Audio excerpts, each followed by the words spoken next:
Radha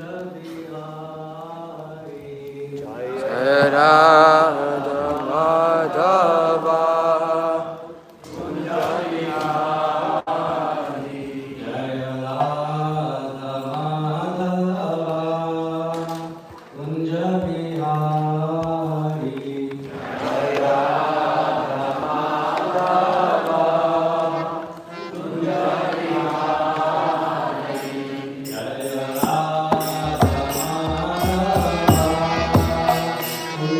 Kunja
Swami Maharaj Prabhupada ki, Ananta Koti Vaishnav Vrinda ki, Naam Acharya Shri Haridas Thakur ki, प्रेम से कहो श्री कृष्ण चैतन्य प्रभु नित्यानंद श्री अद्वैता गदाधर शिवास आदि गौर भक्त वृंद की श्री श्री राधा कृष्ण गोप गोपीनाथ श्याम कुंड राधा कुंड गिरी गोवर्धन की श्री वृंदावन धाम की मथुरा धाम की श्री जगन्नाथपुरी क्षेत्र धाम की मायापुर नवद्वीप धाम की गंगा माय यमुना माय की तुलसी देवी भक्ति देवी की गौ प्रेमानंदे. All glory to the assembled devotees, all glory to the assembled devotees, all glories, all glories, all glory to the assembled devotees. Hare Krishna, everyone. Thank you for coming to today's Sunday feast. Today's lecture, so to say, will be on the following verse that's on the board, on the TV. I'll keep it sweet and simple and short, so we can all go ahead and get our prasadam. So,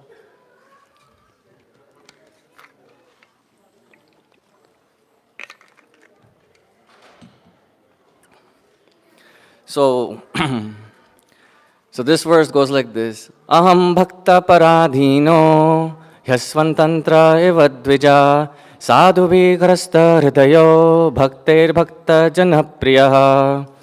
Aham bhakta paradhino yasvatantra eva dvija sadhu vigrasta hridayo bhakter bhakta janapriyaha.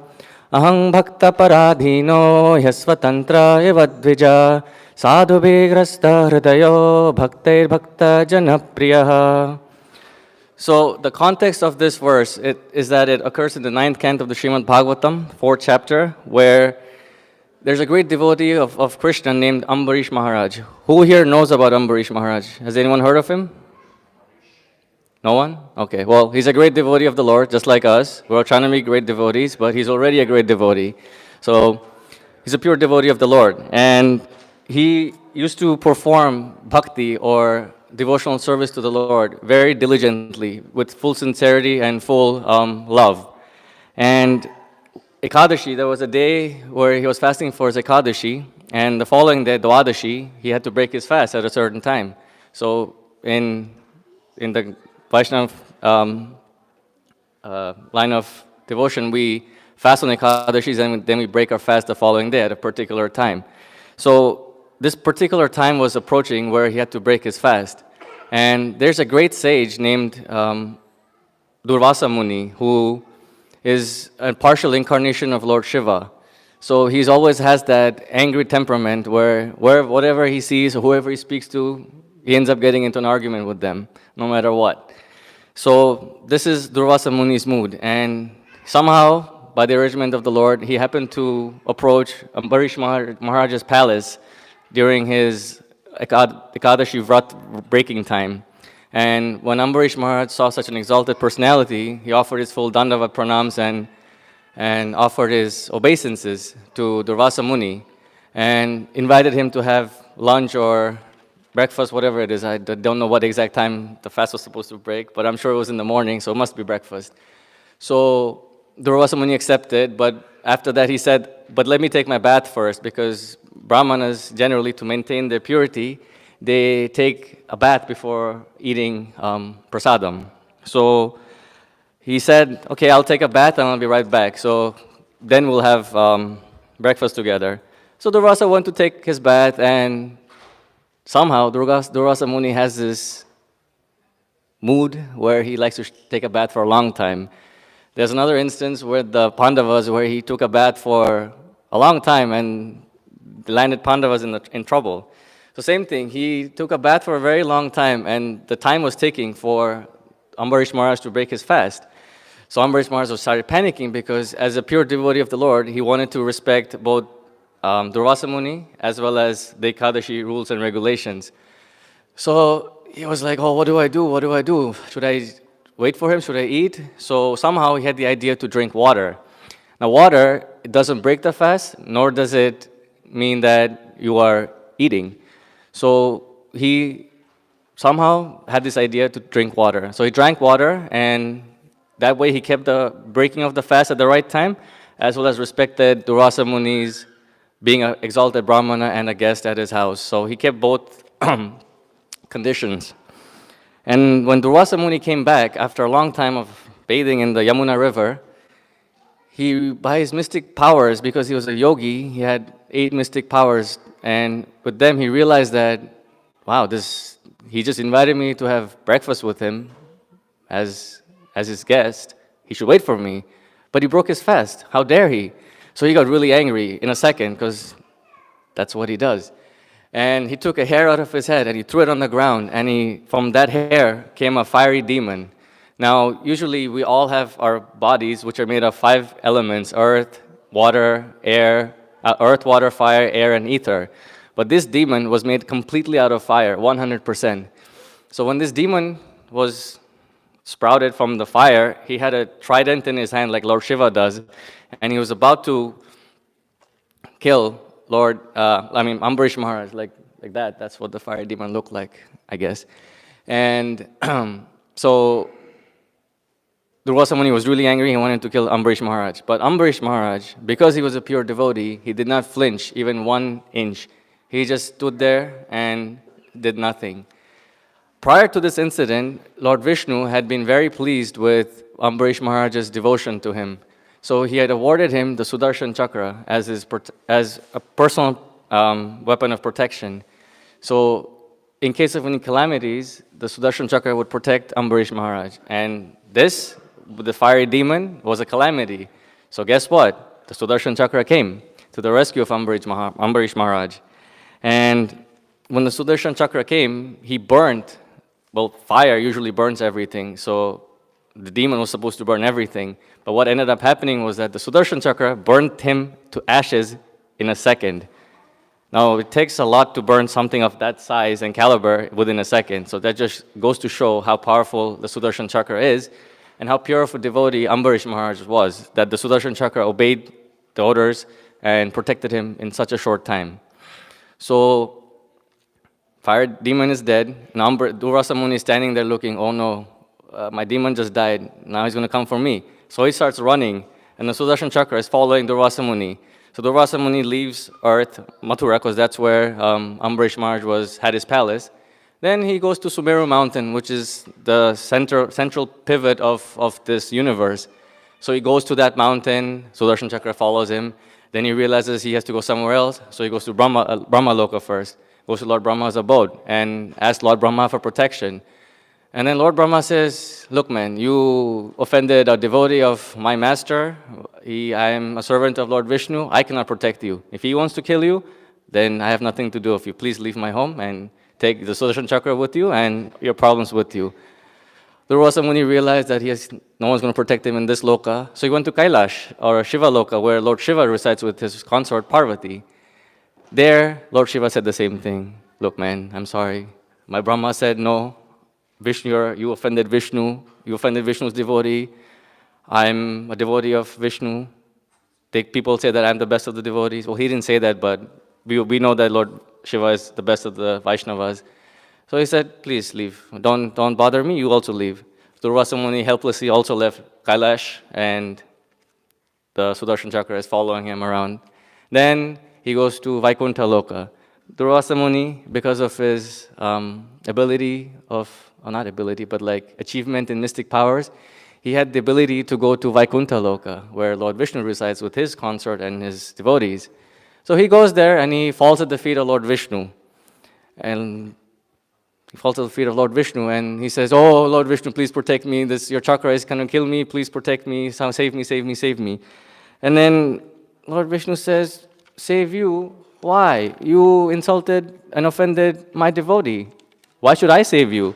The Sudarshan Chakra is supposed to protect my devotee, and you offended my devotee. That makes you a culprit, which means it has to kill you. And the funny thing is, in Vaikuntha Loka, Kunta means distress or anxiety, and Vai means without. So Vaikuntha means a place or the abode of no distress. But this poor guy, Durvasa Muni, he was full of distress and anxiety. Why? Because of the Sudarshan Chakra. And Lord Vishnu, he was just falling at the feet of Lord Vishnu and apologizing, but Lord Vishnu was like, it's going to kill you no matter what you do. Apologizing to me is not going to solve the problem. And then Lord Durvasa Muni was so confused and baffled, and he didn't know what to do. And then Lord Vishnu said a whole bunch of things to Durvasa Muni, and of those things was this verse that I just recited. So we'll break it down into each line and then go over it quickly. So, aham bhakta paradhino. Aham means I, and bhakta paradhino, adhina means one who is captured. So I am dependent or captured by my devotees. Why and how? So he's captured by the love of the devotees. Devotees, there's no other way to purchase or have Lord Krishna as their protector. It's only through bhakti or devotion. So anyone who keeps the Lord in their hearts through bhakti and devotion, the Lord gets arrested in their heart. Not that the Lord has nowhere to go. Lord can stay anywhere he wants, but he chooses to be in the heart of the devotee because he's impressed. He becomes subservient to the devotee's love for him. So this way, the Lord ends up in the heart of the devotee, and he gets arrested there, and he cannot leave because of the love. The love is what's binding him. So, and this is what the Lord likes. And then he says, Sadhu vigrasta hridayo. Sadhu means someone who's a devotee. Sadhu doesn't mean one who just wears saffron and then you see him on the streets in like Vrindavan or Mathura smoking cigarettes and then drinking at nighttime and then doing all sorts of nonsense. That's not a sadhu. Sadhu is one who embodies all the qualities of a Vaishnava. That is like titikshava karunikas, like being humble, being meek, being tolerant, being a friend of everybody. All these kinds of qualities are the embodiment of a sadhu. So in the heart of such a sadhu, I get arrested. My heart is controlled because of the love. So this is what Lord Vishnu is trying to tell Durvasa Muni. And Grasta Hridayo, like I said, he gets arrested because of the love. And then, Yasvatantra ivadvija. Indeed, I am not independent. I am not independent. Why is he not independent? Because of the love again. This love is such a thing that it pleases Lord Krishna to the extent that he gives himself complete to the devotee. He doesn't hold back. He has no reservation. So that's one thing the Lord is afraid of. He can give you anything. He can give you money. He can give you a car, a beautiful wife, a beautiful husband, kids, animals, whatever you want. He'll give you everything. But he rarely gives you bhakti or devotion to him, because once he gives you that, he becomes purchased. You can purchase the Lord with your bhakti. And that's something that's very personal to him. It's not just something he gives out for free. He can give out money to you, no problem, but bhakti, he rarely gives out to anyone and everyone. So this is something very special. So this love for him, from the devotees to him, is what makes him dependent. Swatantra means independent, and aswatantra means dependent. So although the Lord is independent in all aspects, he is not required to be bound by our material laws. Like in here we have, you cannot drive on this side of the road, you cannot do this, you cannot do that, at this hour you cannot purchase this, so many rules. But the Lord, he's not bound by any of those rules. He can drive whichever side he wants to. He can do whatever he likes. But this love captures him. It makes him dependent. And then he says Dvija, because he's talking to Ambarish Maharaj, O Brahmana. Dvija means someone who has taken his second birth.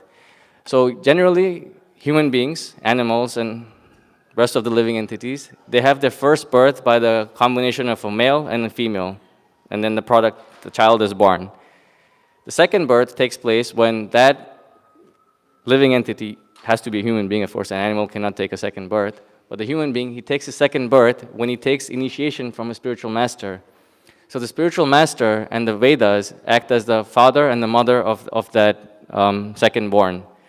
So our dear Durvasa Muni is a second born, yet he has this fantastic quality of offending Vaishnavas wherever he goes.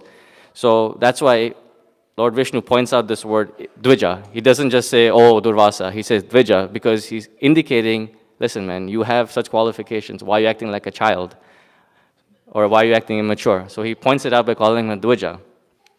And so we just went over the first three lines, which basically describe how the Lord is captured by the love of his devotees and how the devotees have full control over the Lord. Now the last line is the best line of this verse because it says, Bhakte Bhakta Janapriyaha. So Bhakte means, so who am I captured by? Devotees. But then he says, Bhakta Janapriyaha. That means devotees of the devotees of the devotees of the devotees of the devotees of the devotees. Not just one devotee, his devotee, and his disciple, and so on and so forth. So Lord Krishna is impressed by a devotee. That's given, no problem. He's impressed by a devotee. But he's more impressed by the devotee of the devotee. And he's even more impressed by the devotee of the devotee of the devotee. And even more impressed by the devotee of the devotee of the devotee of the devotee. Like that, and so on and so forth. And this is what Prabhupada gives the translation as. He doesn't just say dependent on devotee of devotee. He says devotee is devotee many, many, many, many times. So that's the whole point of taking initiation from a spiritual master and being part of the Guru Parampara. We don't just take initiation just to have an initiated name and become cool and whatnot. No, it connects us to Krishna, and that makes us dear to him because we're serving a Guru, who served a Guru, who served the Guru, and so on and so forth, all the way up to Lord Krishna. Which is why anyone who takes to this movement of Hare Krishna and serves Srila Prabhupada through his devotees or devotees of devotees, then their devotion is guaranteed to Krishna, and that solidifies. That connection is solidified. So this is why everyone's encouraged to take initiation at some point. It's funny, in the material world, in a company, there's the owner or the manager or whatnot. I mean, the owner, the CEO, and then there's the general manager, then there's some other managers, and then some clerical workers, and then there's janitorial people, parking people, whatnot. Usually the importance and the weight and the acknowledgement is given to the person at the top, the CEO. Oh, the company is doing so well? All credits, all glories, all kudos to the CEO. But with the Lord, it's different. It's the other way around. He doesn't see, oh, wow, one devotee, very nice. He's serving me independently. That's nice, but I'm impressed by that devotee who's serving another devotee, who's serving another devotee, like that. So Lord Krishna looks at the lowest person because he's serving such a long chain of devotees, and that impresses the Lord more than the topmost devotee. So this is what the Lord was trying to explain to Durvasa Muni. And then said, now that Lord Vishnu finished his explanation of why the Sudarshan Chakra will not stop and kill Durvasa Muni goes like, but you're Lord Vishnu, you have to save me, I'm a Brahmana. You say you're Namo Brahmana Devaya, Go Brahmana Hitaya Cha Jagat Hitaya Krishna Govindaya Namo Nama. You're supposed to protect the cows, the Brahmanas and everything. Why aren't you not protecting me? And then Lord Vishnu says, Brahmana? Yes, you're a Brahmana. But Lord Ambarish Maharaj is a Vaishnava. You, when you got angry for such a thing, you decided to kill Ambarish Maharaj. In a second, you made a fiery demon pop out of the ground from your hair. Ambarish Maharaj did not flinch even for 1 second, didn't move an inch, a centimeter, or a millimeter. He just stood there with his hand folded. He accepted the destiny as it is. If the Lord wants me to die like this, so be it, no problem. I will gladly give up my life.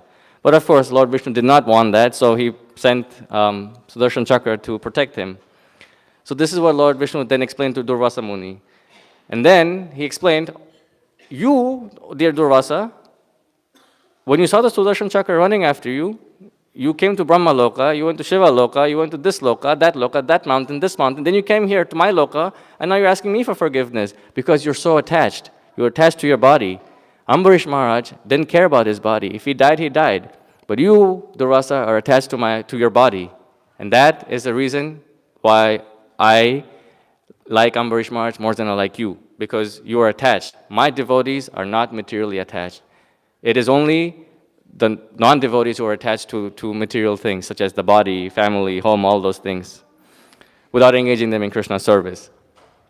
So, the reason why Durvasa Muni, the Lord was saying this to Durvasa Muni, is because Durvasa Muni had this superiority complex inside his head that, oh, I'm a sannyasi, I have saffron color on, I am great. This is just a householder. What is he going to do? What is his value? Another reason is that, oh, I'm a Brahmana. So Brahmanas, Kshatriyas, Vaishyas, and Shudras. That's how the hierarchy is of human nature. And Brahmanas are considered to be higher than Kshatriyas. So he was thinking, because he's a Brahmana, he's automatically more qualified than Ambarish Maharaj. But Lord Vishnu says, no, that is not the case because you are attached to your body. And Ambarish Maharaj is a pure devotee and he's always serving me with love and affection, and he's not attached to any of his material things. So, and then in the same way, so Ambarish Maharaj was a pure devotee and he served devotees of the devotees in the temple in Mathura. So this is what Mahaprabhu also says, that I am not a Brahman, I am not a Kshatriya, I am not a sannyasi, I am not a householder, I am not this, I am not that, I am not this, I am not that. I am simply a servant of the servant of the servant of the gopi, of the master of the gopis. That's the identity of a Vaishnava, not that he thinks, oh, I'm just going to serve the Lord in any way I like and the Lord will accept my bhakti and then he'll be pleased with me and take me back to Godhead. No. He has to follow in the Guru Parampara and serve other devotees before he can serve the Lord. So basically this is the essence of the verse, but let's finish the story. So Durvasa Muni goes like, okay, dear Lord, you say so many things you said. I am attached to my body, he's not attached, I am this bad, mean person, I'm not a devotee. Okay, no problem. But you tell me this, is respecting a Brahmana or maintaining or keeping the vow of Ekadashi more important? Which one is more important? You tell me that first. And the Lord says, Durvasa, you have no idea of any scriptures. Simply no idea. Why did he say that? Then the Lord explains that keep drinking water on Ekadashi is not breaking the fast, nor is it or not breaking the fast. He said, and this inspiration was given to him by me. It was me who sanctioned this. So what is your problem? Who are you to stress yourself out about this? And then he said, if you don't know the scriptures, go to Ambarish Maharaj. He will gladly teach you the whole thing about scriptures. Which is more important than the other thing.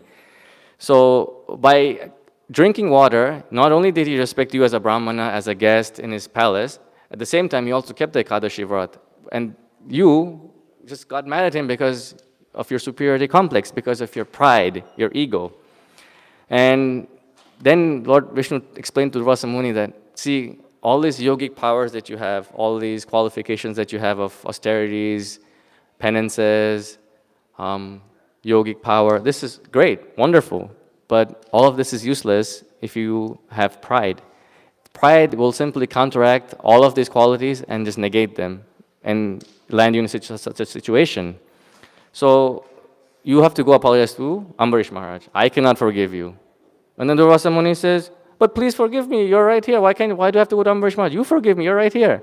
But then Lord Vishnu says, but I am not here. I'm not in Vaikuntha. I'm not in the spiritual world. I'm not in the material world. Where am I then? Hridaya grasta hridayo. I'm arrested in the heart of my devotees. That's where I'm residing. So you apologizing to me here, that will not do anything because I'm not here. So you have to go down to Ambarish Maharaj, fall at his lotus feet and apologize. Only then will he forgive you. How will he forgive you? Because I am residing in his heart as a super soul. And I will give him the intelligence to forgive you. So you go apologize to Ambarish Maharaj. Then everything will be okay. So this is what Durvasa Muni did. He went to Ambarish Maharaj, fell at his lotus feet, and then Ambarish Maharaj asked the Sudarshan Chakra to stop turning and following Durvasa Muni. And yeah, that concludes this Durvasa Muni episode. But what we can learn from this verse is that it's very easy to ask forgiveness from the Lord. Like when we offend a devotee, it's very easy to go to the Lord and be like, oh Lord, I offended this devotee, please forgive me. It's easy because the Lord is omnipotent, He's magnanimous, He's great, He will forgive you. That's what we think, but He doesn't, because the process is you have to go to the devotee and apologize to him because you have offended the devotee, and that does not go very well with the Lord. So the process is to go apologize to the devotee. But the problem why it's so difficult for us to apologize to devotees is that our ego gets in the way. We go like, he's only been in this movement for 3 years, 2 years. I've been in the movement for so long. Why must I apologize to him? Or the other way around. The neophyte devotee thinks, oh, I am right. This is from my whole life I've been doing this. I know it's right. Why should I apologize to this old person? What does he know? So this mentality of pride and this superiority complex gets in the way of our devotional service. Hare Krishna Maharaj. Hare Krishna. And he forgets his position as the servant of the master of the gopis, and he thinks himself to be all in all. And this is why devotees end up in causing offenses, and this is what hinders their devotional service. It hinders their chanting, because this is the seventh offense, to blaspheme the devotee of the Lord. Seventh offense? I forgot. Anyway, it's an offense. To blaspheme the devotees of the Lord. That's one. Oh. Sorry, one. First offense. Clearly, I don't know my offenses. So, that the point is, if we offend someone, we have to go apologize to them, not to the Lord, because that's the easy process. And it doesn't actually work, because the Lord doesn't forgive you. He forgives you as a super soul by giving the inspiration to the devotee to forgive you. Only then does that forgiveness actually happen. So thank you all for your attention. I hope I was able to speak something of interest to all of you, and spread some Krishna Katha through Durvasa Muni and Ambarish Maharaj. It's one of my favorite pastimes, because we're constantly offending, we're constantly being offensive. Very rarely are we not being offensive. Very rarely are we doing devotional service. We're always in Maya, and we're always doing offenses. So reading through this pastimes always helps me somewhat be in line. It's difficult, but it helps me. So the Lord really loves his devotees, and he will do anything for his devotees. But if you offend that devotee, the Lord is not pleased with you, and he will make sure that you suffer and realize your mistake. So let's just read the translation by Srila Prabhupada real quick, because without his translation, this whole lecture is incomplete. The Supreme Personality of Godhead said to the Brahmana, I am completely under the control of my devotees. Indeed, I am not at all independent. Because my devotees are completely devoid of material desires, I sit only within the core of their hearts. What to speak of my devotee? Even those who are devotees of my devotee are very dear to me. Srila Prabhupada ki, Granth Raj Srimad Bhagavatam ki, all glories to the assembled devotees. Hare Krishna. Okay, now we can all make our way down to have yummy prasadam. Haribo.